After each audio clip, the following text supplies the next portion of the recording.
didn't win, but they tied against the reigning Stanley Cup champions. And time for Root presents Hockey Week, an inside look at all the action of the NHL. I'm Mike Emerick. Coming up, Stars on Ice helps victims of a fire, while St. Louis hopes its Blues can hit a few notes higher. Next on Hockey Week. Glad you joined us as Hockey Week heads over the boards. 2 months ago, devastating fires tore through Southern California. Heroic efforts saved lives and property, but much was lost. In the face of that, the Southern California hockey community responded. Disney chairman Michael Eisner led the way. The head of our legal department called me up in the middle of fires and said, why don't you call up Bruce McNall and see if the Kings would like to play the Ducks in a charity game? I said, yeah, that's a good idea.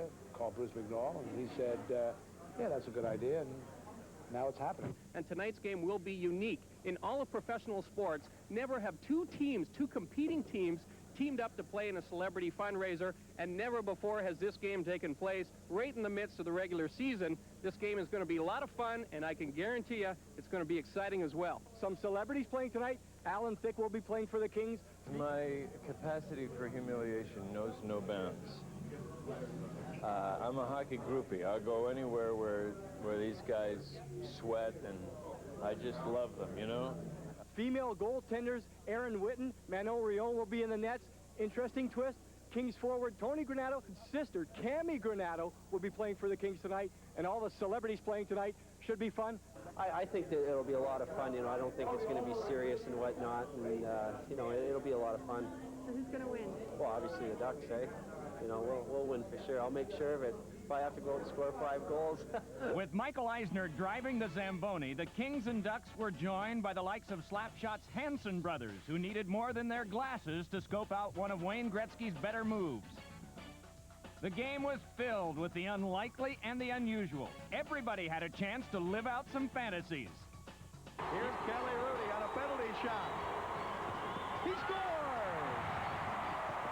Kelly Rudy beats Manon Rhéaume. Something's going to happen here. I've got a funny feeling. The Hansons, they're looking for blood. Look out. All right.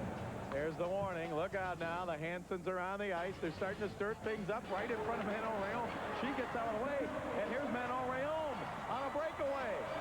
She figured if Rudy can do it, well, hey, I can do it. Manon Rhéaume in front. She shoots. She scores! The first time ever a goaltender's been allowed to cross the red line and score. It's amazing the way the rules of this game can change in such a hurry. So the Hanson brothers, who played 2 periods for the Mighty Ducks, have now been traded to the Los Angeles Kings. Got another penalty shot, 3rd of the game. Here come all 3 of the Hansons now on the penalty shot. 1, 2, 3, the shot. No!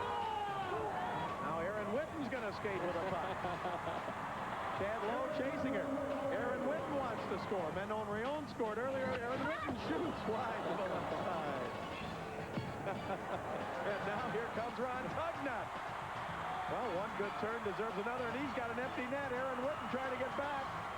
Now moving in, she threw her stick at the goal, and there's a save made. And a long shot and a score. Everything was going on. Penalty shots, breakaways, goals, and even a few pies in the face, like this one for NHL Vice President Brian Burke. By the end of regulation, with the score tied, it was decided to go to a shootout. Whether the shootout is a glimpse of the future remains to be seen, but it did provide a winner as the Ducks drew a full house. Dave Coulier now for the Mighty Ducks. He scores! And that's going to be all she wrote, folks, as Dave Coulier is going to end this one in extra shots in the shootout. Couldn't have scripted it any better. And add to that a great postscript that made the night completely meaningful. A check to the Orange and Los Angeles County chapters of the American Red Cross. At holiday time, the hockey world was coming through. Now it's time for the Alka-Seltzer Plus Plus Minus Award update. When you got a cold and you got to get relief, you got to get Alka-Seltzer Plus Cold Medicine. Mr. Consistency. That's Frank Musil of the Calgary Flames. Calgary has yielded the fewest goals against in the Pacific Division, and that has a lot to do with Musil's steady defensive play. After 11 weeks, the Flames lead the division, and Frank Musil leads the race for the Alka-Seltzer Plus Plus Minus Award. Continues in the Central Division. A blue feeling in St. Louis. The Blues have been on something of a downward path lately, and it's got to be a cause of concern. There was the lost weekend in Southern California. In back-to-back games, the Blues allowed a total of 90 shots. First, there was the 9-1 loss to the Kings, and then the next night, the 2-1 overtime loss to the Mighty Ducks. With Yake and Dallas over to Yake. A shot goes up the same rebound and scores! Jared Scully and a rebound and overtime goal. The Mighty Ducks upset the Blues, and they go crazy here in Anaheim. The Blues keep thinking they have hit rock bottom. Maybe this is it tonight. The Blues began the season well, but after that they slumped severely. So much of the team's fortune seemed to ride on the man who wields the big stick. I hurt myself in the second shift of the first game, and I missed 4 games. It takes so long to come back from that, and it's tough trying to get your confidence back. And you get back.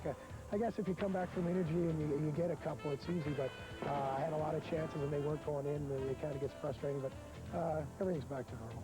Hull's been productive, but the Blues still miss another important component, Phil Housley. It's been tough because we've had a very difficult time stabilizing our lineup. We've had an undue rash of injuries, and this is by no means something that's atypical for the St. Louis Blues, because every team in the National Hockey League has had it. But we find ourselves now trying just to continue to put together our blue line. Problems on defense impact goaltender Curtis Joseph. This guy sees more rubber than Goodyear. Last year, he faced a record number of shots, and this year could be worse. No question, we want to cut down our shots against. There's nothing good that accrues to a hockey team when you're playing in your own half of the ice all the time. And we don't want to set a record in infamy by saying, well, we want to top last year's shots against. To a man, the Blues are grateful that Cujo is standing guard for them. There's no doubt that Curtis Joseph is now among the league's elite goaltending corps. It's easy to play when you got the best goalie in the game.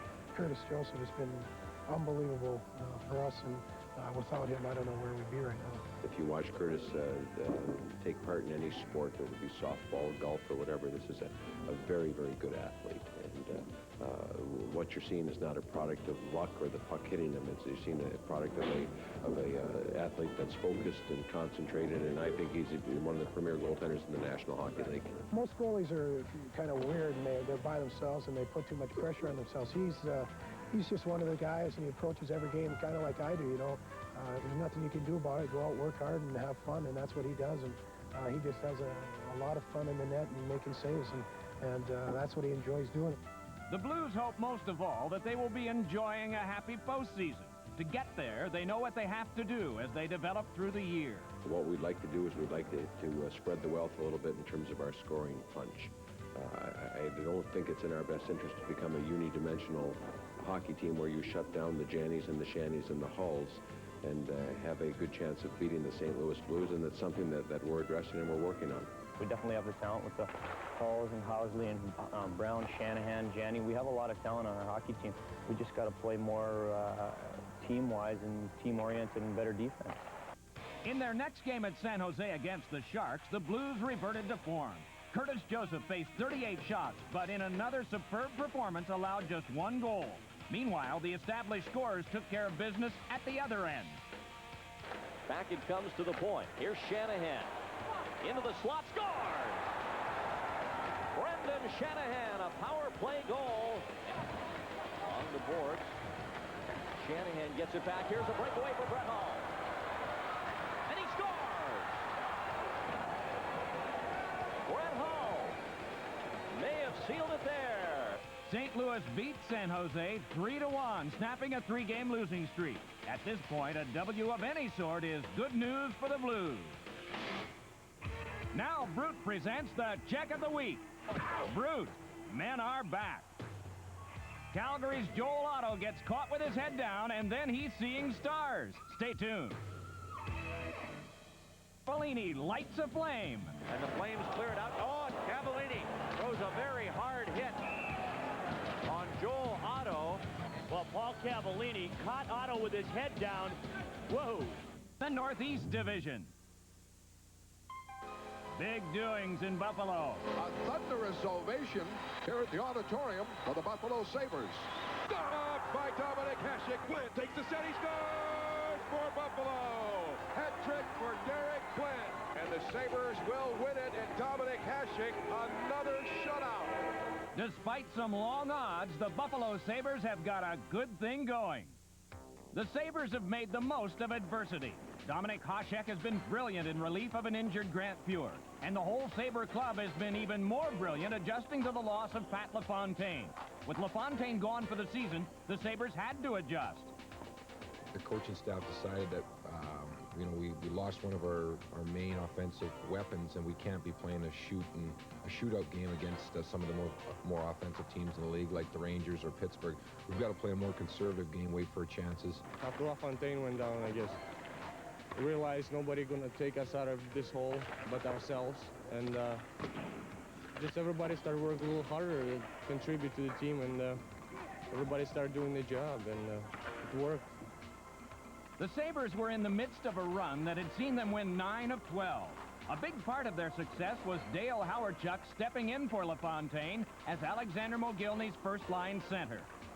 I haven't played with Alex, you know, really since I've been in Buffalo, but I played off and on with Erie at different times, and Alex and Pat have pretty much played together since day one, but Al's easy to play with. He opens the ice. If there's a turnover and I pick up the puck, I look for him right away, because he's got that quick speed. He can dart past anybody, and he's off to the races. And when he has the puck, it's like try and get yourself to the net as quick as you can and hit the open holes, because a lot of times he draws double coverage. Hawerchuk is no stranger to first-line duty, but as for that man Mogilny, he's had to make a number of adjustments. 1, play a more defensive style, and 2, take over as captain of the team. It was a little surprise for me, you know, because we got a lot of veterans in this team, you know, like Dale Hawerchuk. He used to be captain in Winnipeg, you know, but I guess coach sees better, you know. I like it, really. It's a great honor wearing the C in the jersey. The Sabres don't lack veterans or veteran leadership, but they also have a good group of kids, including rookie Derek Plant, who looks younger than his age of 22. With 21 points, Plant was the 3rd leading scorer on the team. You know, I came into the season with no expectations, just, you know, came in to see what I could do, and I was really supposed to be with the Olympic team right now, and, you know, things are going good, so I'm just taking it day by day. The Minnesota-born Plant may still join Team USA for the Olympics. If he does, the Sabres will miss his ready-for-prime-time abilities. But the real story thus far has been Dominic Hasek.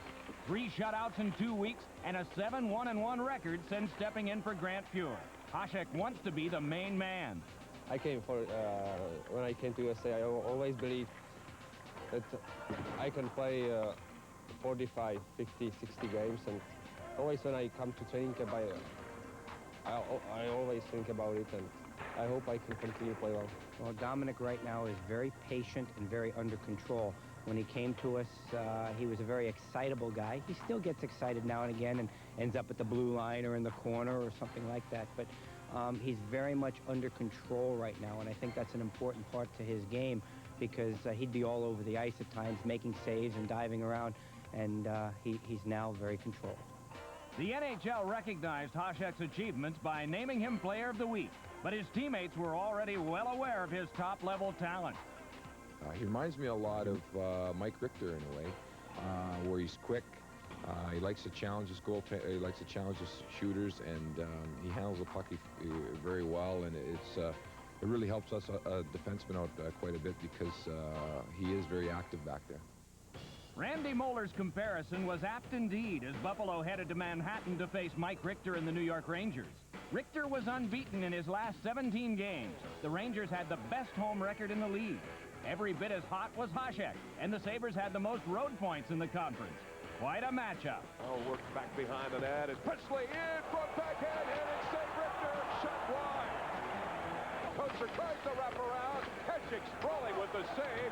Kocher again. Clean press Wesley. Here's Wesley. Shot close. Save. Richter. Pass to Tikkanen from behind. Dominic Hasek centered it out in front. And stopped right at the line. Rink wide. Door open. Yuri Himmelad. Here's Himmelad. Backhand. Save. Richter. Mike Richter and the Rangers got the better of this one, forging a 2-0 victory. The second goal coming on an empty netter. The Buffalo Sabres won't win them all, but it looks like they're going to win a lot more. Now it's time for Teamwork, a Better Way, brought to you by Glidden, a better way to paint. Brett Hull is the beneficiary of some pretty passing on the power play. A Hull pass to Brendan Shanahan gets it started. Across to Hull it comes. The Blues captain working it over for Shanahan. Turn one in front to Janney. Spun it to Hull. Score! The Blues hit the spot. Shanahan to a pivoting Janney to the finisher Hull. That's teamwork. That's a better way. Now, NHL news and notes between the lines. The Ottawa Senators were making news as they played host to the Los Angeles Kings. The Senators were looking to end an 11-game home losing streak, and former King Bob Kudelski led the way. Rebound left side of Dave McElwain. McElwain in front, knocked down, rebound, Kudelski scores!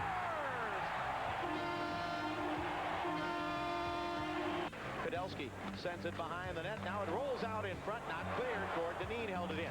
Right side to McIver. His pass over to Kudelski, scores!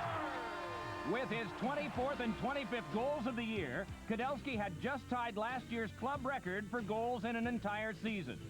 And there was more for the Senators to celebrate, like the sterling play of goalie Craig Billington. Huddy behind the net to Donnelly. Donnelly to Granato. Shoots, save. Donnelly shoots. Save again by Billington, and he covers up. Kings get it over to Yari Curry.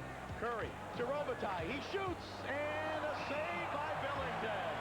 Here is Yednik. He shoots, block, rebound, walking in now. McEachran over to Granato, and a save by Billington.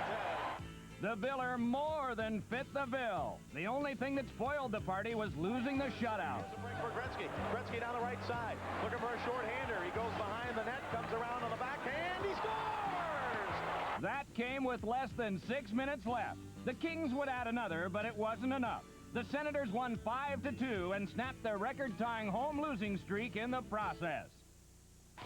In Toronto, a current expansion team made more news. Guy Hebert backstopped the first shutout for the Mighty Ducks as he blanked the Leafs.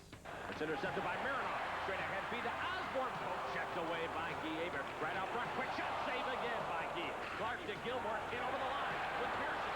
Beats Pearson. Backhand shot. Saved by Guy Hebert. I think it's pretty safe to say that Guy Hebert is on top of his game tonight. He has been outstanding. And here comes another Vanderbilt deep shoots. Saved by Guy Hebert as he stacks the pad.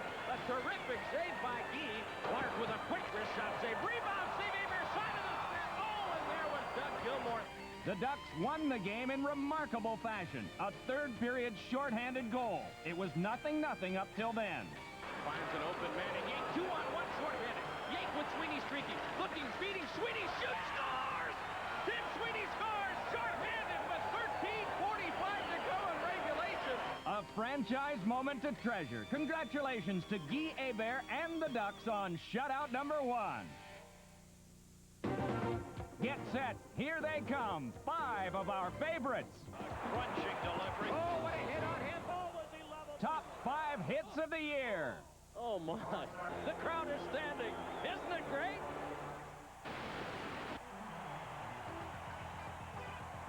Both teams back at full strength. And then, oh, Tikkanen just unloaded on TG. He knocked it into his own bench.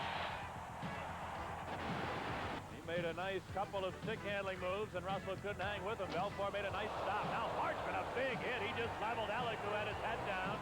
He doesn't know where he is. He's slow to come to the Edmonton bench. Iafrate up ahead to Berube, and now Pavanka. Oh, slammed into hard by Jay Wells with a big hit. A clean hit, good hit. The two teams changing again, non-stop action. Kuchera pass ahead, deflects into the blue zone. And back is Zombo. He's hit by Troy Murray and squashed down. He's shaken up, slow in getting up. Now Freer bumped on the far side. Here's Osborne to Gillen. Oh, he ever run down by Rumble. Keep rocking and take a shot next time as Brute presents Hockey. 2.5 minutes into overtime for the Flames win. Jets are just 4